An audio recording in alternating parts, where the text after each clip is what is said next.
There's nothing more comforting than the crumbly texture of classic home-baked biscuits. They taste even better when you eat them freshly made.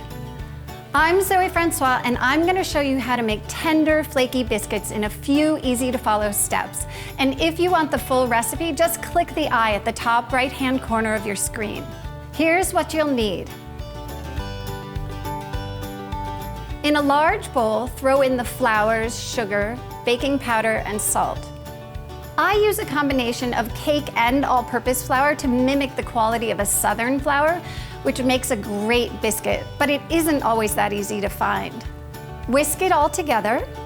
Coat the chilled butter with the flour, then using a pastry cutter like this, or your hands, cut it together. I like at least to start with the cutter so I don't warm up the butter too much. I want to keep some of the butter in tiny pieces. Now here's a tip. If your butter is too soft, just throw the bowl into the freezer for like 10 minutes before the next step. Now gradually add the buttermilk and stir.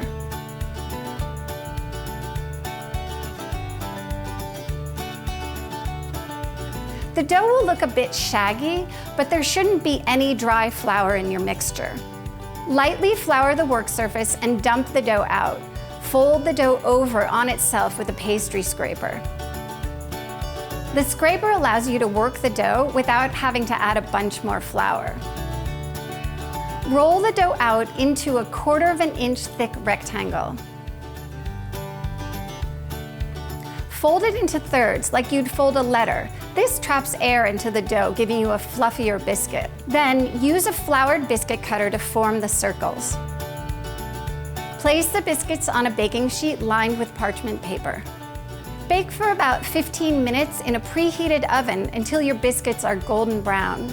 These biscuits are perfectly flaky and they're ideal for either a savory or sweet topping. I like to keep it simple with a spoonful of jam.